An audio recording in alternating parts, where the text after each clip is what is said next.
This is the Great North Walk in the south easterly direction.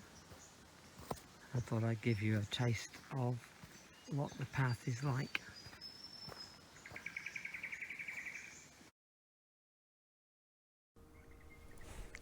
Good day, this is Jim 12s, and today is the 27th of April 2023, and today I'm just off the Great North Walk in Sydney, but this time I've explored south east as opposed to going north east when I found the Great North Walk at the Jungo.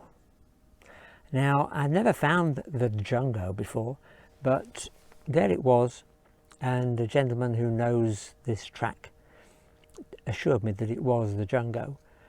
There was no sign to say it was the Jungo, but it was a three roads or three tracks emanating from it, and yeah, each had many labels on them. Anyway, here I am, end of April, and today I'd like to talk to you about the Great Reset, COVID-19. Now, that's a book, in inverted commas, that I've been reading, published by the World Economic Forum, and published in June 2020. I've been reading it online, a PDF. Anybody can find it. Yeah, about 200 pages. And today I want to go through a few reflections on that book. I've not finished it. I'm probably about 100 pages into it, nearly halfway. And here are some thoughts which may help somebody if you're trying to puzzle out, is this something you should take seriously or not? It's a very puzzling book. At the beginning of the book, it actually refers to a number of historic plagues that have plagued the earth. The Byzantine plague of 500-ish AD, the Black Death, the 1300s, and now I'm being accompanied by a helicopter, and the Bubonic plague of 1600s. Now, each of those examples of plague resulted in massive death, massive economic disruption, a massive movement of people, devastation, in fact. And the authors of this book, The Great Reset, COVID-19, are really trying to draw parallels with these historic plagues of the past. And so my first thought today is, I looked up each of those plagues, and to put it extremely simply, they're related, or they're the caused by bacteria. Bacteria carried by rats in poor sanitary conditions, potentially with rat fleas that then bite humans and infect them in the sores, I guess. It was devastating. But my first puzzle is, here we are trying to draw a parallel with those historic plagues and the pandemic, in inverted commas, of COVID-19. So, first of all, is there a parallel? What are the authors looking for? My biggest concern is that those historic plagues were bacteria born, and today's COVID-19 is allegedly a virus-borne disease. Number 3. The authors write about the bubonic plague and refer to the need to find a scapegoat. Somebody, some group, something must have been responsible. We've got to find a scapegoat. And in the case of Strasbourg, Europe, they allegedly at the time the people found or assumed it was the result of the Jews. They were being less than clean and they were blamed for the outbreak. Okay. Result was that they were asked to convert, I presume, to Catholicism, and if they didn't, 1,000 of them didn't, and they were burnt alive in a mass pyre. The shock, of course, of this resulted in mass migration of Jews across Europe, basically from west to east, and many ended up in Poland. So a few hundred years later, yes, there'd be a lot of Jews in Poland that the Germans, or the Nazis should I say, took exception to. So are we looking for a scapegoat? Do people look for a scapegoat today for COVID-19? Are they trying to point a finger at a group or a country or a place where the plague began? Let me talk about the style of the writing. Now, at the beginning, it claims to be a sort of cross, a hybrid between academic and an essay, an academic book and an essay. Now, I find it rather puzzling, because if there's any element that is academic, then it by definition should have a methodology, a rationale, a conceptual framework, etc., etc., and it doesn't. It seems to me to have been written before COVID-19 and then updated with the journey so far, as in 4 or 5 months into the pandemic.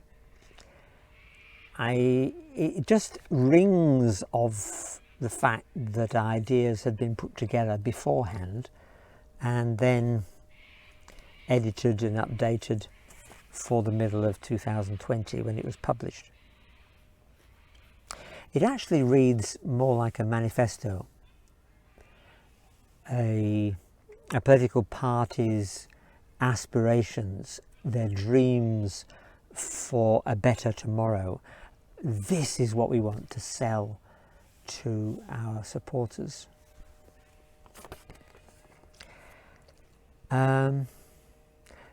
Certainly in the first half of the book, there's a big emphasis on the unexpected. They don't know, the authors don't know what is going to happen. They are saying scenario 1, scenario 2, if it, what may happen. They're constantly saying it's early days. Now, in 2023, it's obviously easier for me or anybody to look back on this document and say, has it begun to come to pass? And I would argue, yes, a large proportion of it has begun to come to pass. The aspirations of the authors are certainly being met to a degree. Now, my next thought is,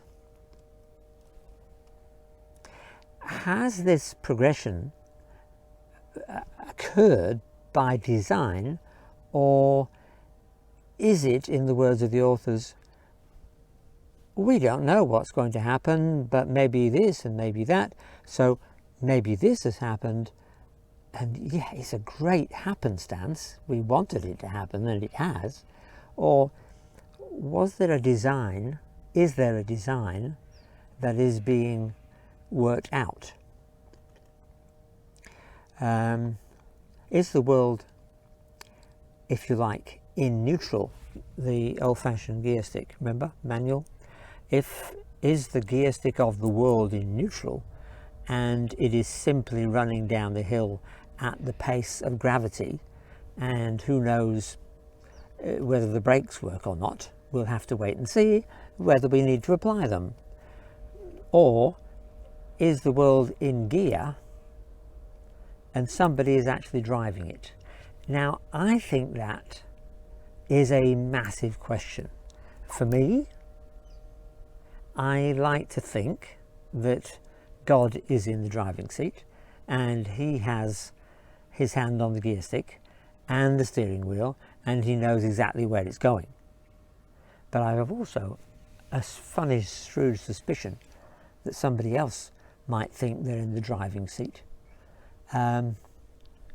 Maybe it's a dual control car, but actually the other steering wheel and the other brake pedals and gears actually don't work, and the other person is actually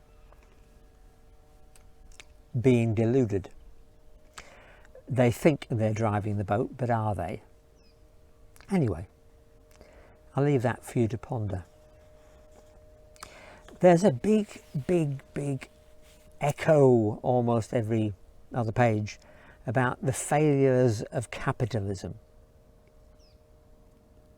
And the oft refrain is, the pandemics of the past always brought to light the divisions between the rich and the poor.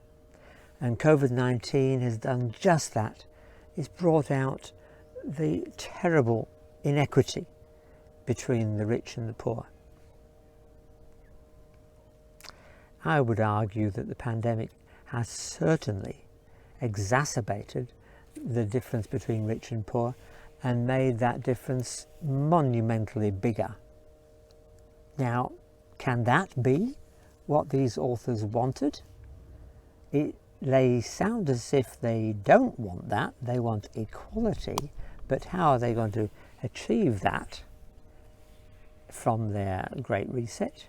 How would they possibly want to achieve that, unless they're just simply wanting to prove to us all that actually capitalism is a dead loss because it's actually resulted in so much misery.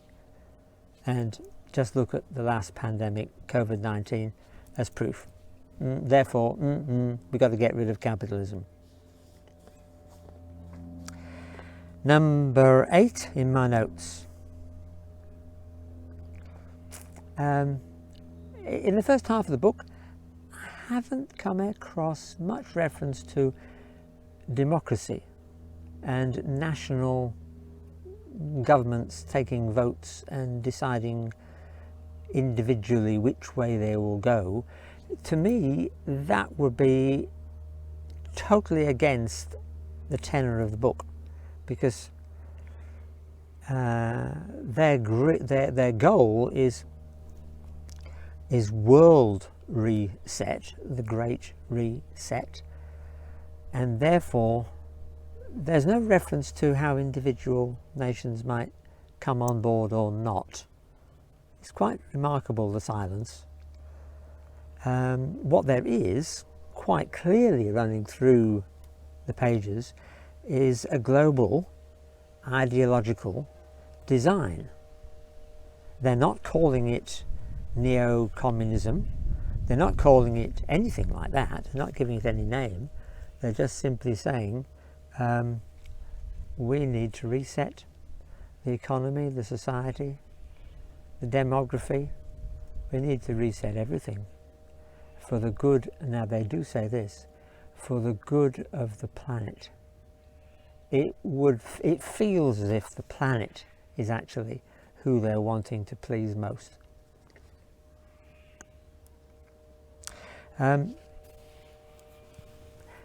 Just an aside really, it doesn't read very professional. To say this is the book that is driving the ideology of the whole globe, on par with Karl Marx's writing, etc. It is absolutely terrible. It reads like the back of an envelope. It really does. And because it is so unprofessional in its writing, I really am taking a huge pinch of salt with it. The Great Reset is happening. I think if we stop and ponder, we do know that it is happening to all of us so subtly under the skin at the moment. But why? I would argue is because too many people have been silent. Too many people haven't seen it, or too many people can see it but half like it. If we can level out the rich and the poor, yay, yay. If we can save the planet, wonderful, yay. But at what cost?